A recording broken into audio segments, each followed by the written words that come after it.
What's up, Earth citizens? This is Noah. Video 2, story of my life, and everybody in it. This is just an experimental video. I posted another video. Thank you to anybody that watched it. There's not a lot of folks out there yet, but I got a little bit of feedback, and I reconnected with a friend of mine from 25 years ago, Mike Slamansky. Mike and me go back a long way. When I was, 16, 17, I borrowed my dad's car, told him I was going to the grocery store or something.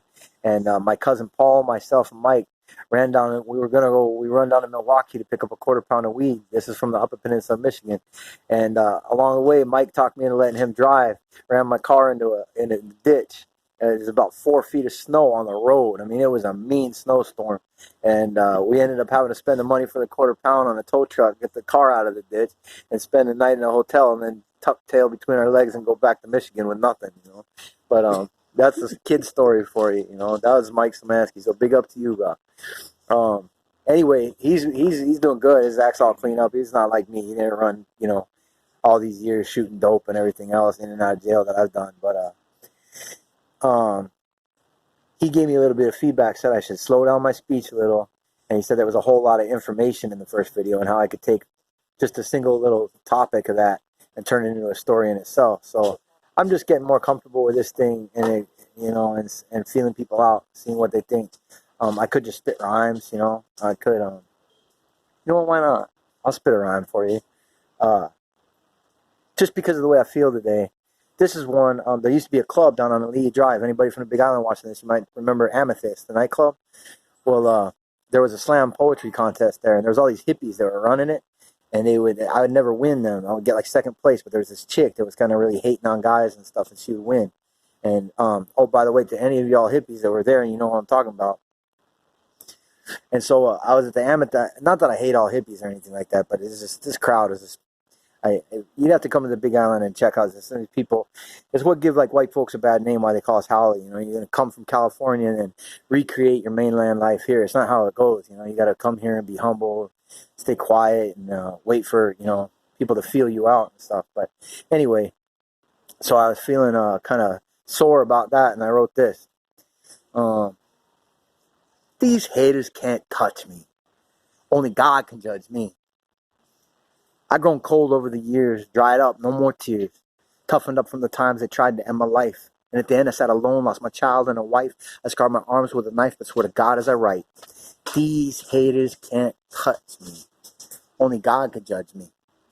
Death done brushed by and tried to dust me. They tried to bust me.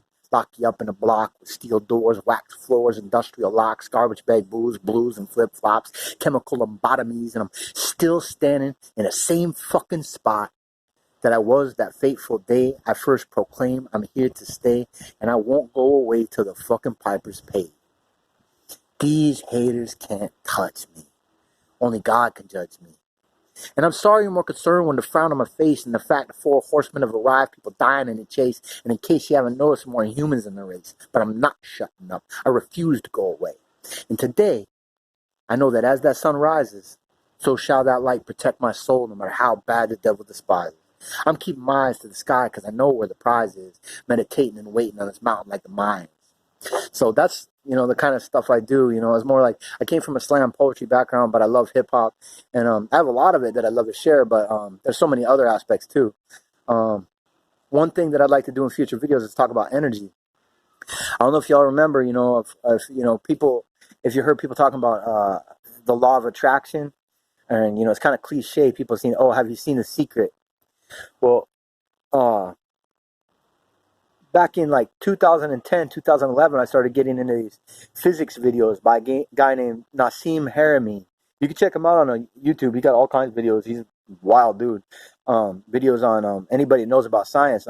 He basically almost claims that he's accomplished grand unified field theory, which is uniting all 4 fields of, you have strong and weak forces, gravity and everything. But how do I make it simple? He basically claims that contrary to Newtonian physics, which states that matter is tiny particles separated by empty space, there's no such thing as empty space. In reality, we are infinitely dense.